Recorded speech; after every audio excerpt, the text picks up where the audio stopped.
There we go. All right. Good afternoon, everyone, and welcome to, believe it or not, our sixth NERA webinar for the 2023-2024 year. This is probably the most we've had, and I can't tell you how many years.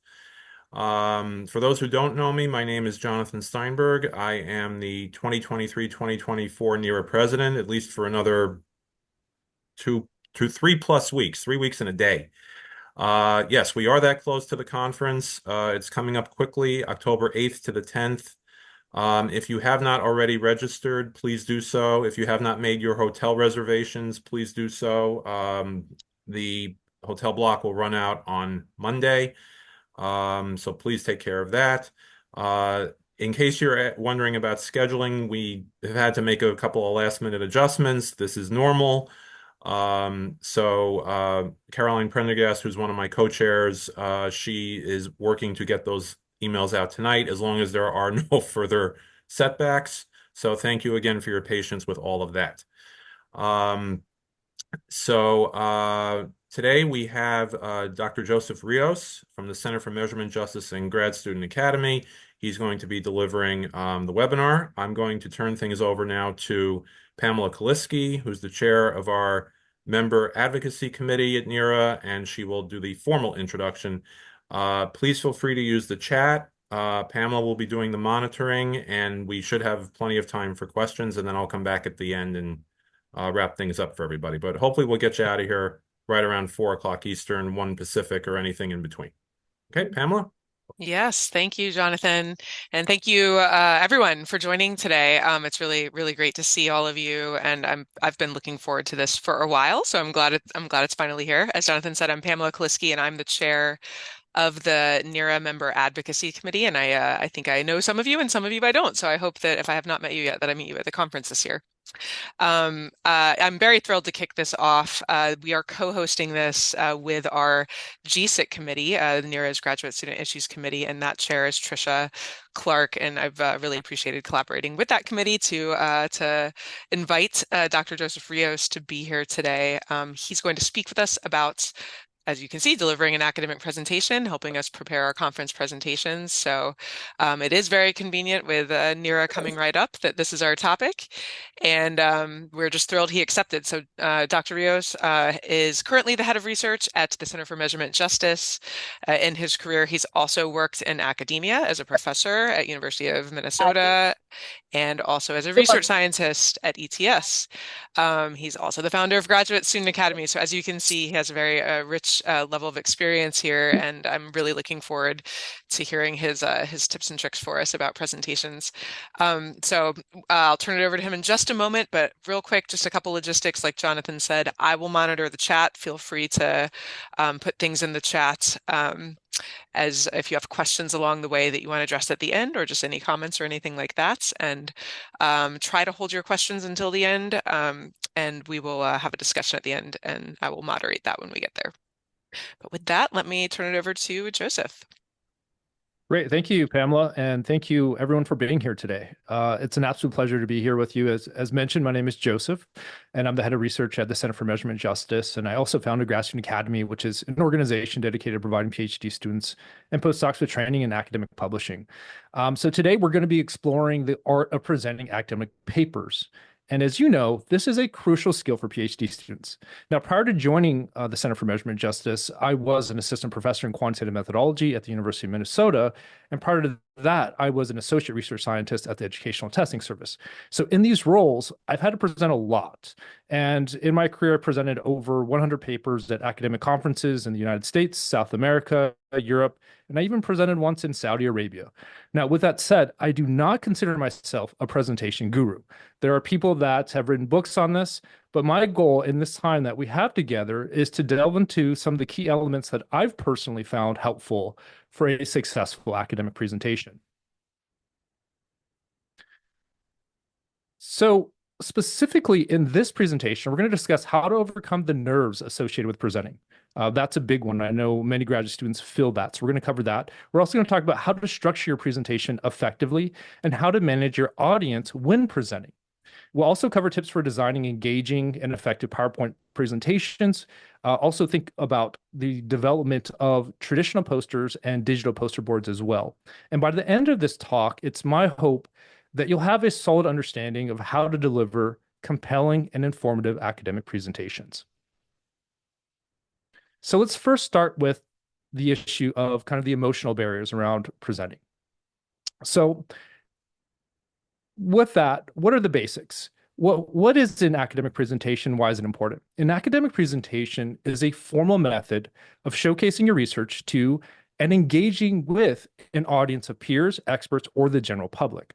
Now, these presentations can vary in length and format depending on the context, but they all share the goal of effectively communicating research findings to a specific audience.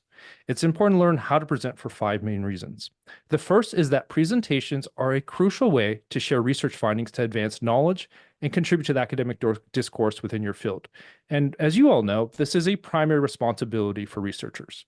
Secondly, presentations provide an opportunity for individuals to receive valuable feedback on the research from experts in the field. And I can't tell you how many times I've received feedback from researchers that not only helped to improve the quality of my work that I was presenting, but also my overall development as a researcher. And so I was really excited to hear that NERA is working on accepting more papers that are works in progress so you can get this feedback, improve. The third thing is that presenting research requires strong communication skills, including public speaking, clarity, and the ability to answer questions. Now, these skills are going to be essential for success in academia, but beyond as well. I'm sure there's a lot of professionals that you've come across that work in industry. And believe it or not, you're going to have to present a lot. So developing these skills is going to be important. Finally, effective presentations can enhance your reputation among peers and experts. And this can lead to increased opportunities for collaboration, funding, and future employment. So clearly, academic presentations are important, but it's often assumed that PhD students should automatically know how to present. Raise your hand if you feel like that's the case, right? You are just expected to present. But let's get something straight. Presenting research is a skill. Actually, it's a combination of skills, right? Including the ability to, one, deliver a clear and concise and engaging presentation. Two, to structure your research findings logically and coherently. Three, to use visual aids effectively to enhance understanding and engagement. Four, to connect with an audience and maintain their interest. And five, the ability to answer questions confidently and thoughtfully. With these skills in mind, I want you to take a moment to picture a professor, a researcher, or a colleague, someone in your field that you think is a great presenter. Go ahead and think of someone. Let's take a few seconds.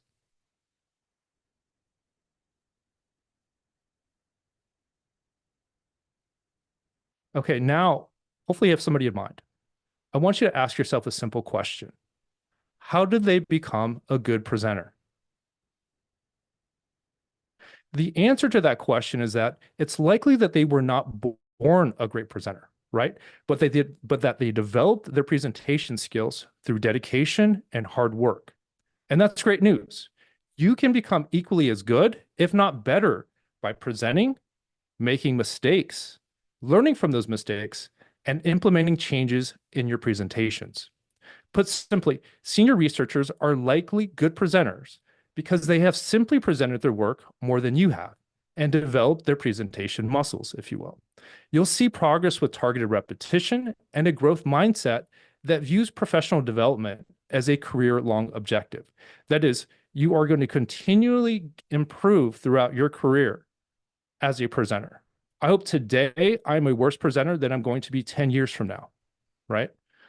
So the question is, what stops people from getting better at presenting? In my opinion, many students may feel hesitant to present their research or work to improve their skills for a number of reasons. First, many people, including PhD students, experience anxiety or fear when speaking in public. This can be particularly challenging for those of us who are introverted, and many of us researchers tend to be on the introverted side, right? Or for folks who have had negative experiences with public speaking in the past. And I'm going to let you in on a little secret. Senior researchers still get nervous.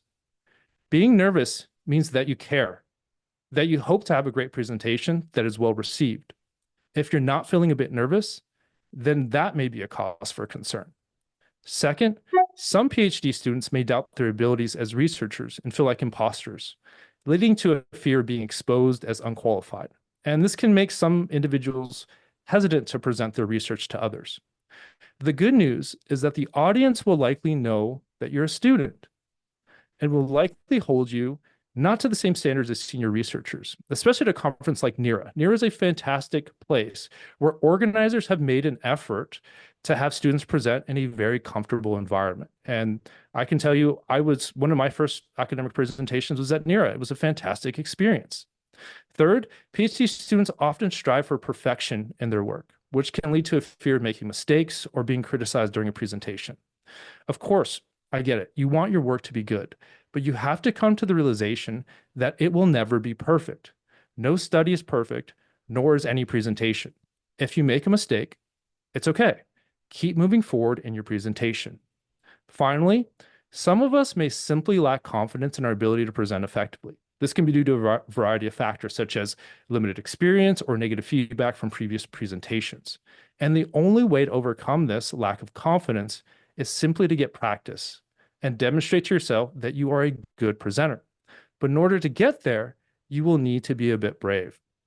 You're going to have to develop a growth mindset, right? And guess what? Growth can be uncomfortable. And in my experience, those who excel professionally are most comfortable with being uncomfortable.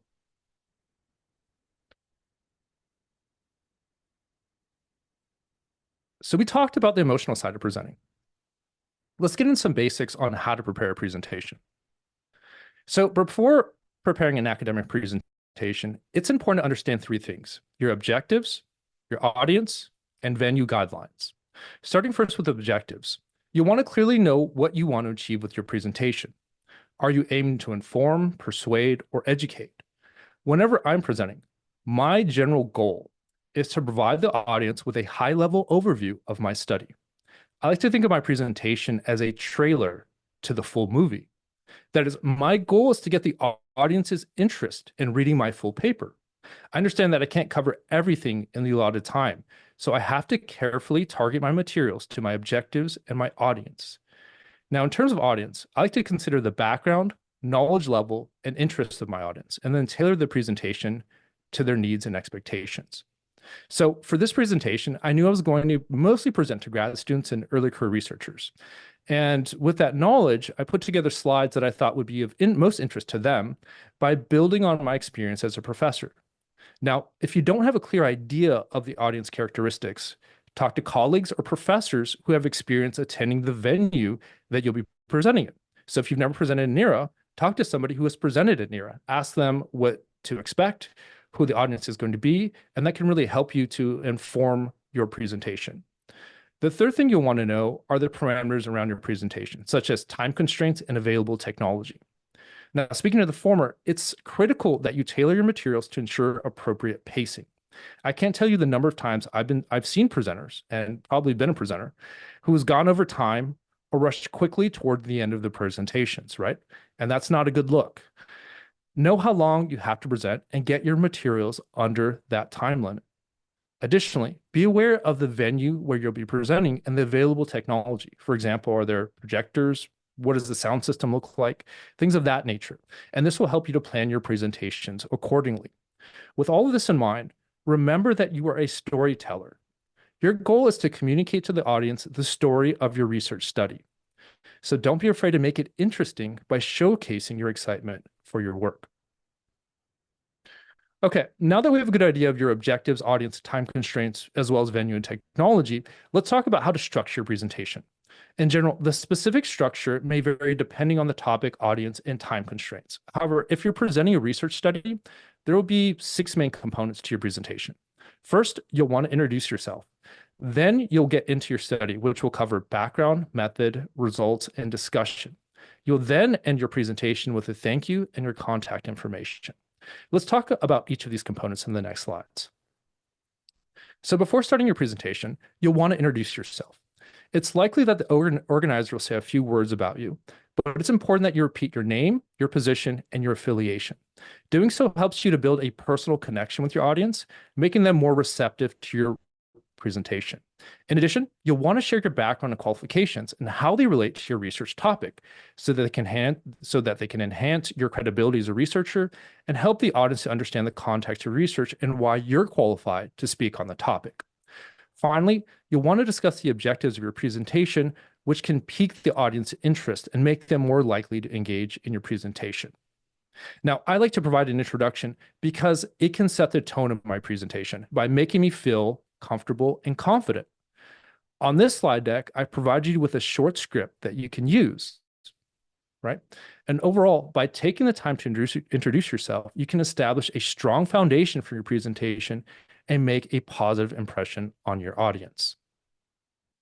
Now, once you've introduced yourself, the next step will be to provide context for your audience to understand the significance of your work. Now, the amount of background information you need to include will depend on the complexity of your topic and the level of knowledge of your audience. However, it's essential to provide enough context to help your audience understand the significance of your research and appreciate the contributions you're making to the field.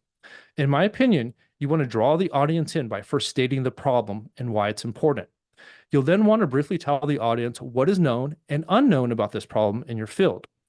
As you do so, I would suggest limiting the number of citations.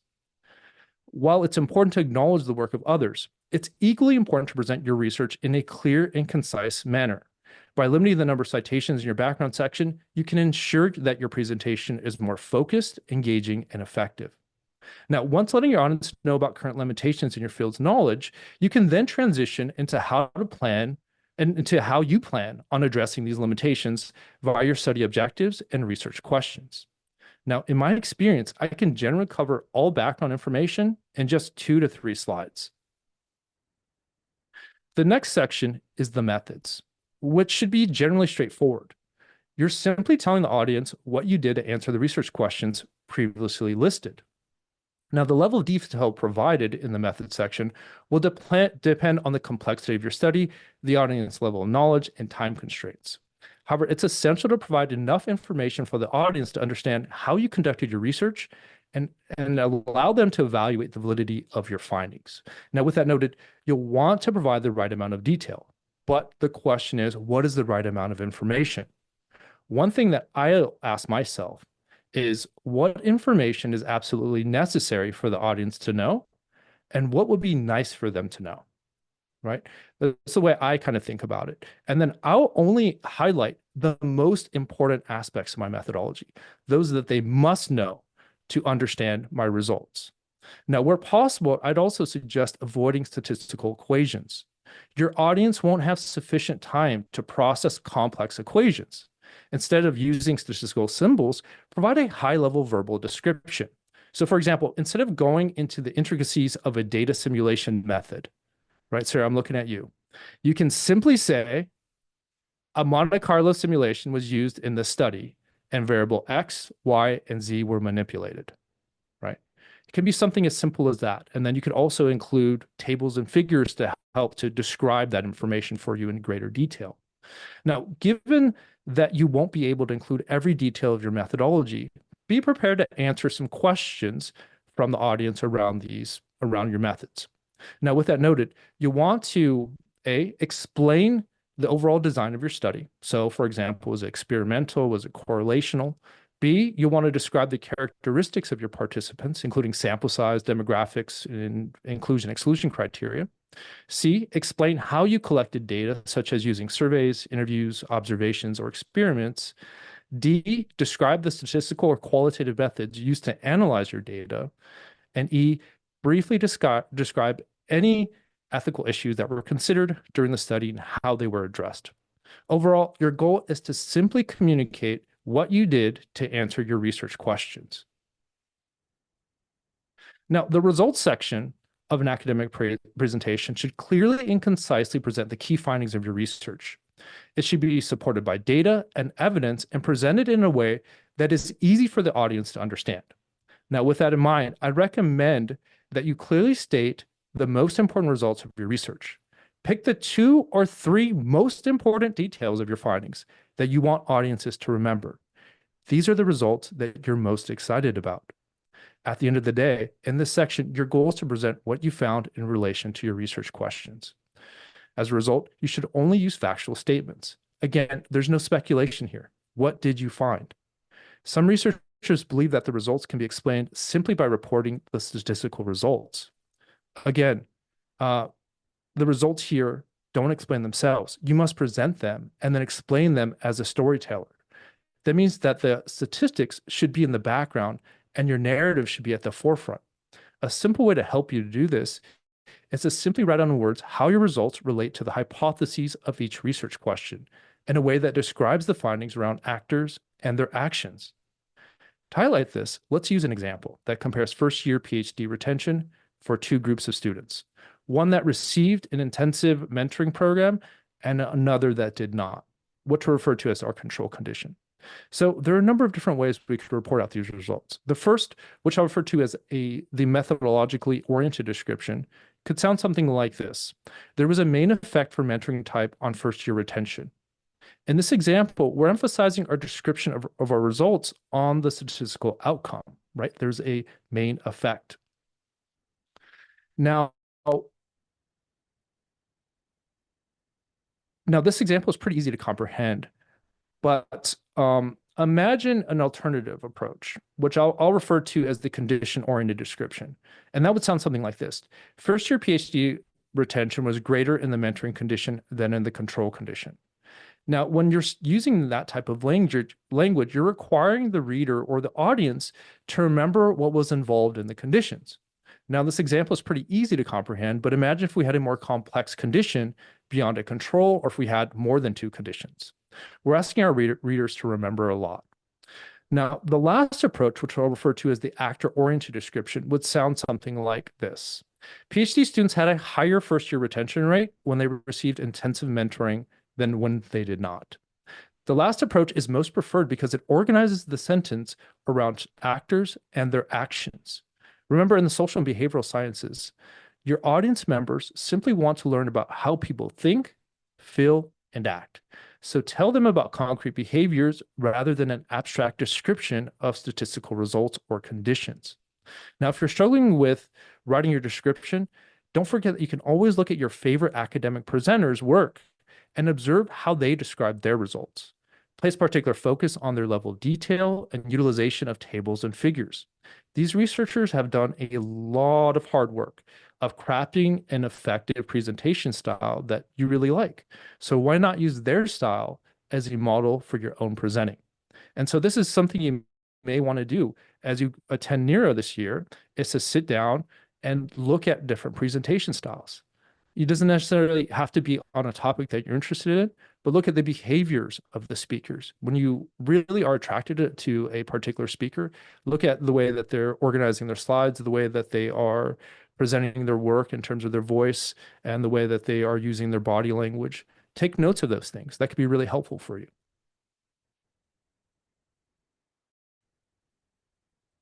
So the next question is, are visual elements needed? Now, visual elements like tables and figures can be extremely helpful in sharing your findings, but they may not always be needed. So here are 3 questions that help you determine whether you should include a visual element in your presentation.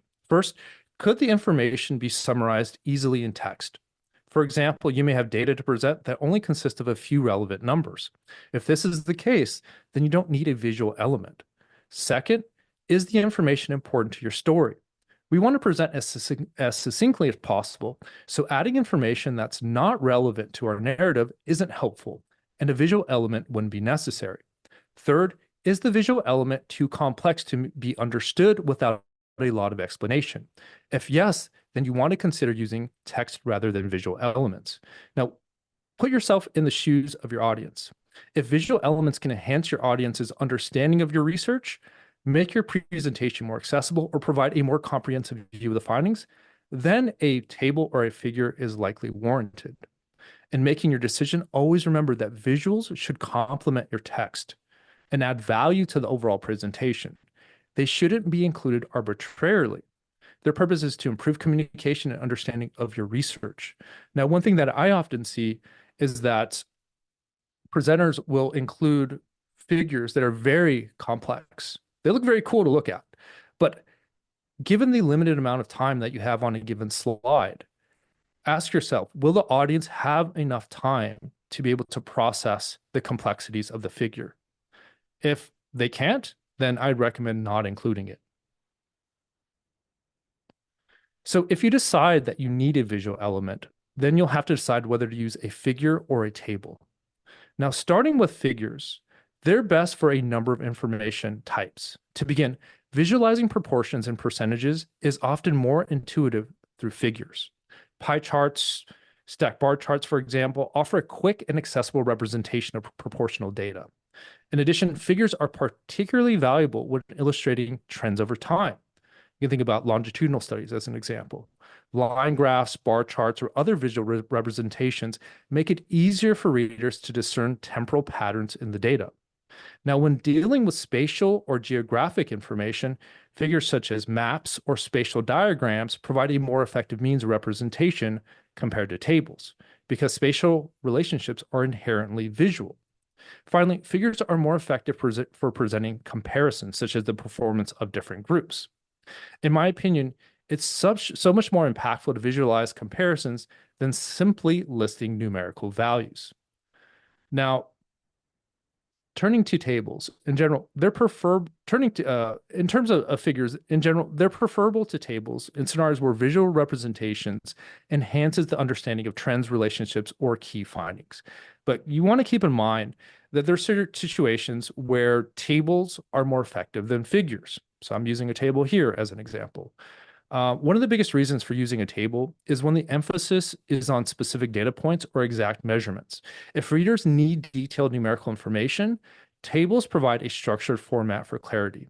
And I can tell you that as someone who's performed a lot of meta-analyses, tables are extremely helpful for extracting a study's information for secondary analyses.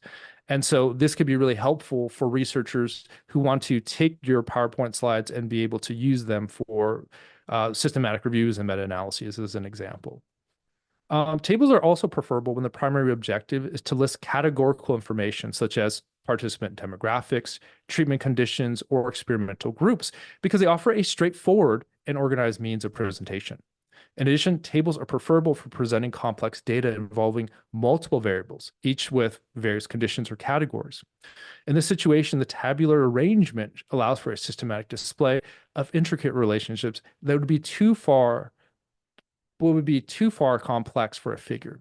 And that's something to remember. Regardless of using a table or figure, the information presented should not be overly complex for their viewer. Your visual elements are supposed to make the interpretation easier, not more difficult. Overall, the choice between tables and figures depends on the nature of the data and the specific goals of your presentation. Okay, following the introduction, the method, and the results section, the discussion is the fourth and last component of the research presentation. Now, you've done all the hard work of presenting 75% of your paper, but now it's time to tell the audience what the results mean. Unlike the results section, which requires an objective presentation of findings, the discussion provides an opportunity for you to describe key results. You actually get to tell the audience what you think with more of a subjective lens than that presented in either the method or results section. With that noted, there are a number of different objectives that you'll want to accomplish within the section. These critical elements include telling your reader the key findings and how they're related to prior literature. Remember, when you're conducting research, you are really trying to add to the academic discourse on a particular topic. So you want to be able to tie back your findings to the academic discourse. So beyond that, you also want to provide some reasons why audience members shouldn't overgeneralize your findings. As we know, at the end of the day, as Cronbach said, it's all about the universe of generalization. So we really have to be critical about the limitations of overgeneralizing our results. And so you may want to speak to some of the limitations associated with your work. In addition to that, you can talk about suggestions for future research. And finally, most importantly, why readers should care about the results, right? This section is going to require you to interpret and explain the significance of your findings by discussing how they align with or deviate from your initial hypotheses in the existing literature. And as you can tell from these key elements, this section gives you the chance to list your insights, provide context for your findings, and reflect on your next steps.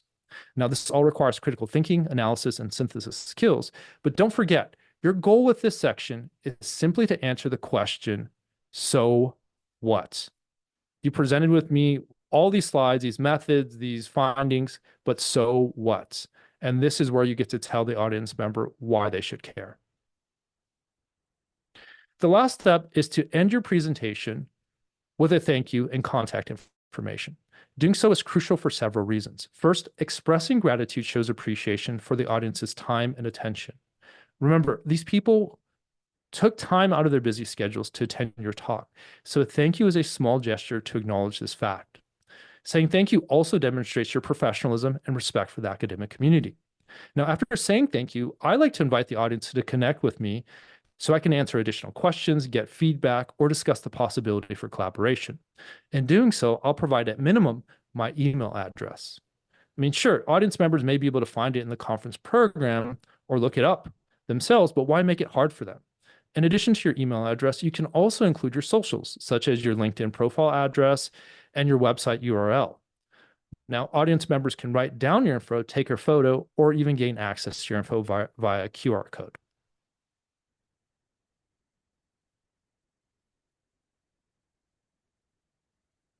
So now that we've covered how you should organize your research presentation, let's discuss some tips for creating a visually appealing paper presentation, assuming that you're using a slide deck. The biggest piece of advice that I can give you is to avoid overloading your slides. You've probably been there. You've seen slide decks where there are a ton of words on there. So you can see here as an example on this slide, I've went really minimal here. You may argue it's maybe too minimal, but I'd rather have less than more on my slides. Because keep in mind that the text itself at minimum, the text itself shouldn't be overwhelming and difficult to read. I mean, and the goal here is really to focus on the most important points and provide supporting details through visuals or through your notes, right? It does you little good to read out loud what's on your slides. The slides should serve as a visual aid to support what you're saying. And one thing that my advisor told me, Ron Hamilton, is to use large font size for two reasons. First, it will force you to write less on your slides. Second, assume that there are older people like myself who can't see small text from the back of the room. An additional pointer is to avoid complex sentences on your slides by using short, simple sentences. You can organize these sentences using bullet points to make it easier to read for the audience. In addition to not overloading your slides, you'll want to consider your design. And I think it's important to use a limited number of colors to create a cohesive and visually appealing look. As part of the design, you'll want to ensure that your text and background colors have good contrast and for readability. And speaking of readability, you also want to consider the type of font that you select. So I'd recommend using fonts like that are sans serif, for example, like Arial, Helvetica, or Calibri, and to use a consistent font size throughout your presentation. Also, don't be afraid to use white space effectively. The white space can create a clean and uncluttered design. And so my overall philosophy is to have the bare minimum on my slides rather than having everything that I'm going to say on the slides. Remember, the end goal is to create a visually appealing slide deck that effectively communicates your message and engages your audience. So we talked a little bit about the actual slides for a presentation, but some of you may be presenting a poster. So what makes a good poster? In my opinion, a successful poster should be readable from a distance. That is, important information should be easily legible from approximately 10 feet away. Second, the title should be concise and intriguing, drawing the viewer's attention. Third, be concise. Aim for a word count between 300 to 800 words. You can accomplish this by using clear and direct language while avoiding jargon and complex sentence structures. The whole point of poster presentations is to promote conversations between you and the people at your poster. So you don't have to write everything down. You're simply just using the poster as a way to get people interested in your work, and then you can begin to have a full discussion with them about the actual details. Fourth, effective formatting is vital. Utilize bullet points, numbering, and headlines to enhance readability and guide the reader's attention. Fifth, use visuals effectively. As you can see in this kind of example here, you can see there's a lot of different images that are used. And so if you can incorporate relevant high quality graphics, colors, and fonts, that will do you some good. Again, the goal is to draw the attention of individuals who are walking through a large room filled with tons of posters. You want to stand out. Finally, provide necessary information, including acknowledgments, your name, your institutional affiliation, and your contact information. Remember, the presentation is an advertisement to continue engaging in a larger conversation. So I don't think that NERA has electronic posters, but they're becoming more and more popular at conferences like ARA and NCME as an example. So let's talk a little bit about electronic poster board presentation. So this is simply just a digital version of a traditional poster presentation. And instead of using a physical poster board, you create a digital display that can be viewed on a computer or tablet. Now, electronic poster boards often incorporate multimedia elements such as videos, audio clips, and interactive features to enhance engagement and provide more information than a traditional poster. Right. And the biggest thing that they really add in terms of the advantage over a traditional poster are their ability to be interactive. So electronic poster boards can be more interactive, allowing viewers to click on links, to watch videos, to listen to audio clips. You can also include additional information or resources through QR codes as an example. And so I think that's one of the major advantages. So if you are doing an electronic poster board, consider trying to make it more interactive in nature. Now, one major consideration that you may have with electronic poster board is to anticipate the rolling nature of the slide deck.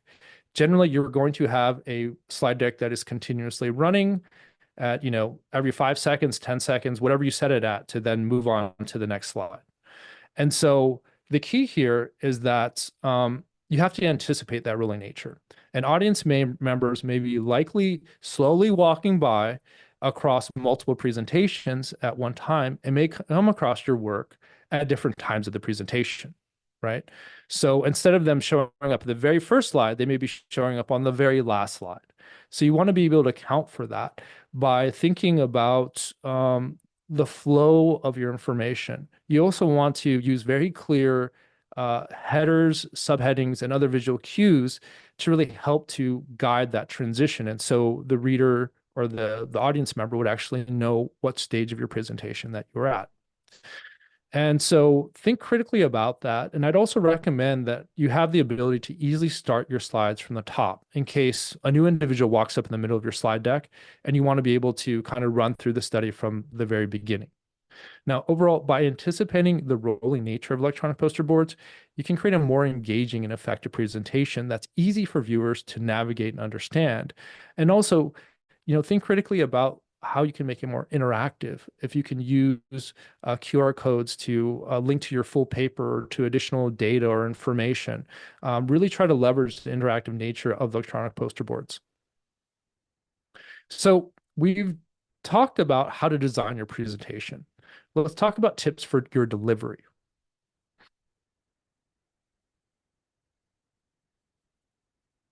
So the biggest piece of advice for anyone preparing an academic presentation is practice. Don't expect to show up and just wing it, right? And that's what I thought as a graduate student. Well, some people are just good at it. You're just going to show up and they're just going to perform well. And I can tell you that practicing for an academic presentation is essential for several reasons. First, regular practice helps you become more familiar with your content, improve your delivery, and build your confidence, right? Confidence is a big thing. It allows you to identify areas for improvement, such as body language and the clarity of your explanations. Second, practice helps you stay within the allotted time, ensuring that you don't run over or under deliver. Third, practicing allows you to anticipate potential questions from the audience and prepare thoughtful responses. It also helps you to identify any technical difficulties you may encounter, such as issues with your slides or your equipment. By addressing these potential challenges beforehand, you can deliver a smoother and more professional presentation. The question then becomes, how much should I practice? I know you're all thinking that, right? The amount of practice needed for an academic presentation depends on several factors, including your comfort level. If you're new to public speaking, you may need to practice more frequently. Secondly, there's the complexity of the topic. A more complex topic may require more practice to ensure that you can explain it clearly and concisely. And thirdly is the length of the presentation. Longer presentations will require more practice time. As a general rule, I aim to practice my presentations at least 3 to 5 times before delivering it. And you may need more, and that's okay. or you may need less. The point is that you want to give yourself a chance to become familiar with the content, identify areas for improvement, and build your confidence. Now, practice to just practice isn't necessarily going to help you. So you have to do a number of things that I found to be helpful, and maybe you will as well, in terms of how you practice. So the first one is to practice out loud. Rehearse your presentation in front of a mirror, a professor, or colleague. Get comfortable with your speech and actually seeing where you're having issues. Second, time yourself. Make sure your presentation fits within the allotted time. And sometimes you may actually go a little bit faster, perhaps, because you're a little bit more nervous on the day of the presentation. So these are things to account for. Third, seek feedback. Ask for feedback from advisors, professors, and/or colleagues on your delivery, content, and visual aids. The feedback component is going to be really, really important. When I was a student at the University of Massachusetts, we were required forever for NERA, for NCME, ARA, we were required to present our work in front of the whole program, professors and students. And I can tell you from personal experience, that was far scarier than actually presenting at the conference, right? But our professors made us do that so that we were well prepared on the day of the presentation and we were able to get feedback. Fourth, address areas for improvement, right? Identify any areas where you need to improve and focus on those areas during your practice sessions. In general, my recommendation is to err on the side of over preparation rather than under preparation. Okay, body language and voice are going to be crucial elements in delivering a compelling academic presentation. They can help you connect with your audience, convey confidence, and enhance your message. When it comes to body language, I'd recommend that you look at your audience, not just your slides. We've seen that. We've seen people give presentations while they're reading off their slide deck. Look at your audience. That's going to be really important. And this is going to show that you're engaged and interested in their attention. Now, where possible, avoid crossing your arms or your legs. This can appear to be defensive or closed off. Instead, stand tall and keep your arms relaxed at your sides. Good posture can help you appear more confident and authoritative. You can also use gestures to emphasize key points and convey your enthusiasm. You can pull an Obama if you want to. You can do one of these here, right? In terms of voice, it'll be important to enunciate your words clearly, and that's something I still struggle with. And use a variety of tones to keep your audience engaged while avoiding a monotone voice, right? Again, something that I still struggle with and I need to be cognizant of. Additionally, you'll want to adjust the volume of your voice to the size of the room. You want to speak loud enough to be heard by everyone in the room, but not so loud that you're shouting. Finally, use pauses to emphasize important points or allow your audience to reflect on what you've said.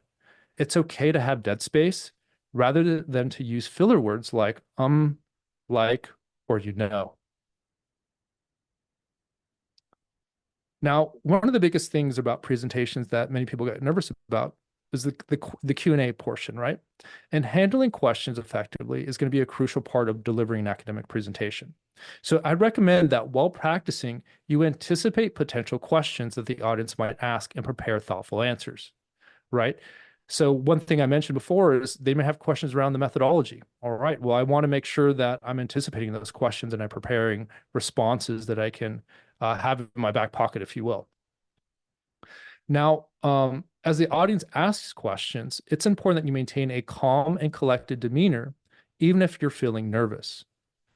Now, when someone asks a question, look at the person who asked the question to show that you're engaged and attentive and listen carefully to understand their point. If you don't understand their question, ask for clarification. You can always use active listening techniques by saying something akin to, what I believe you're asking is, fill in the blank. Is that correct?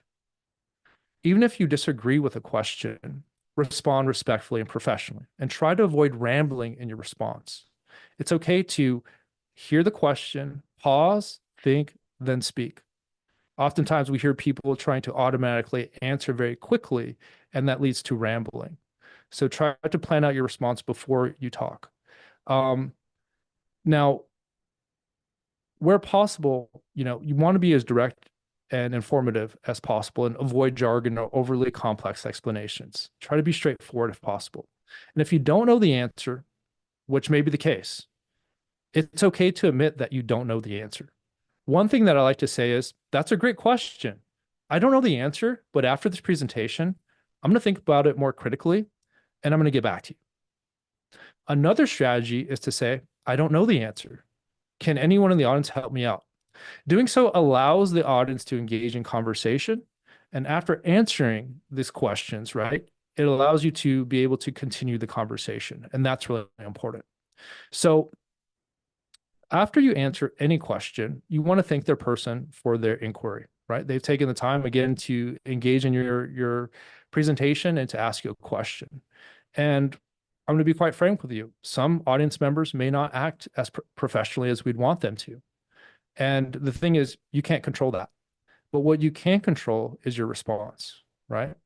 Finally, I would encourage the audience to continue with the conversation by contacting you. All right, conclusion. So in conclusion, mastering the art of academic presentations is a crucial skill for researchers. Remember, practice makes perfect. The more you practice, the more confident and comfortable you'll become in delivering presentations. Seek feedback from peers or mentors to identify areas for improvement and to make adjustments accordingly. Now, there are no shortcuts to improvement. You simply must get the necessary reps, and in order to do so, you'll have to overcome feelings of nervousness. Remember, feeling nervous is okay. It's normal. I felt nervous before starting this presentation. My best piece of advice is to present anyway. Don't let feeling nervous stop you from getting better. Don't be afraid to step outside of your comfort zone and try new things. By continuously learning and refining your skills, you can become a skilled and effective presenter who can confidently share your research with the academic community and the general public. And that's the goal. Do great work and let others know about it. And with that, that's it. Thank you all so much for your time.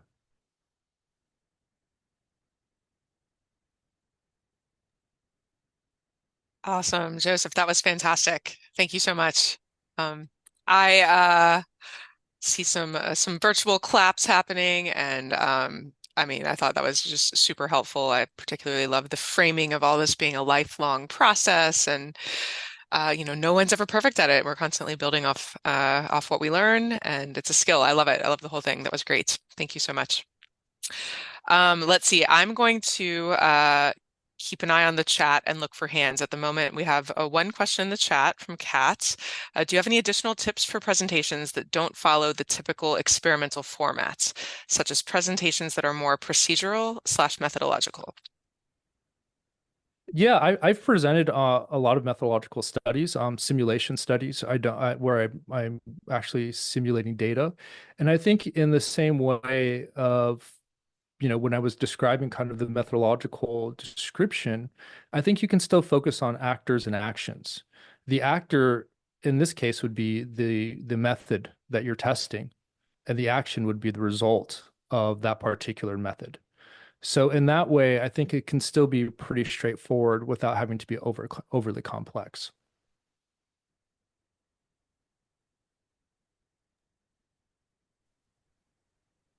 Great. Thank you, Joseph. Let's see. We have a question from Jolina. For roundtable discussions presentations, do you suggest printing out the slides for members at the table? Yeah, great question. Roundtables can be tough, right? I've done a few at ARA as an example, and oftentimes you're kind of put with people that their work is a little bit unrelated, and you don't have the opportunity to put up a slide deck or to have a physical poster there. So I think that having slides could be helpful, a printout of slides, perhaps. I've seen that done in the past, and I think that's really effective. Making sure that you have enough will be important, and making sure that there's still valuable information on those slides, making sure that they are efficient will be important as well. But I think it is a good idea. And I'd like to jump in for a second to answer Jelena's question, if that's okay. So, and this is something I noticed at my last AURA session where the girl that did her presentation had a QR code. So including that as well, so that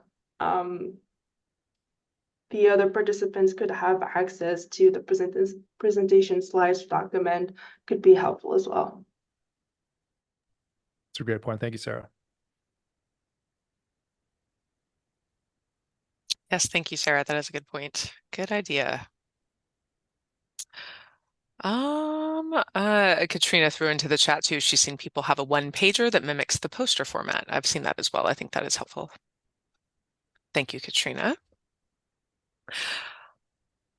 Okay, let's see. I'm looking at the chat. I don't see anything else, and I don't see hands up. I'll ask a question, Joseph. I really appreciate you acknowledging that the discussion and the question and answer part is often the most challenging. I think I agree with that. I feel like it's simply because it's the unknown, right? We don't know what's going to happen. We don't know what people are going to ask us.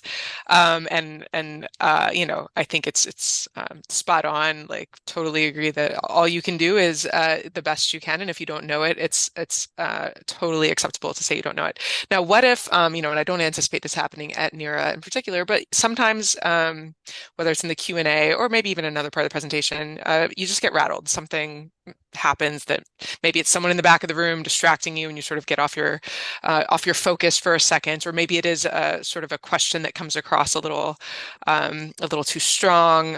What if you get rattled? Do you have any tips like in the moment for just sort of getting back on track? Yeah, fantastic question. Look, I got rattled a few times during this presentation, and I think that the best thing to do is to pause, to slow down. You know, take 2, 3, 4, 5 seconds, whatever you need to collect your thoughts, to relax yourself, and to be able to then deal with the issue at hand. Awesome, thank you. I thought these slides were fantastic, and I love all the slides with actual, you know, examples of quotes that people can use. I think that'll be really helpful for people's toolboxes as they're preparing their presentations. Let's see. Don't see any new chats, and I don't see any new hands. Does anyone else just want to jump in or have any final questions or comments? Oh, Shelby, what is some advice you would give to first-time undergrad students to presenting at NERA? Very exciting. Yeah, great question. I think whether you're a first-time undergrad presenter or graduate student presenter, I think it can be nerve-wracking. And so I think really leaning heavily in on professors, advisors, colleagues with more experience that can help to guide you in terms of what to expect. I mean, look, going to an academic conference for the first time in itself is a skill set, right? Let alone presenting at the academic conference. So if I were going to go to a conference for the first time, I'd want to really lean heavily into the experience of people that have gone to that conference before. And I would want to, as I mentioned in the slide deck, practice a lot, right? Really get their guidance in terms of what should be on the slide deck and get practice, practice, practice, practice. And I would also highly recommend making sure that you have your tribe there. You know, if you can invite people that are classmates, that can be there to support you, where you see some friendly faces in the crowd, that can go a long way to making you feel more comfortable as you present.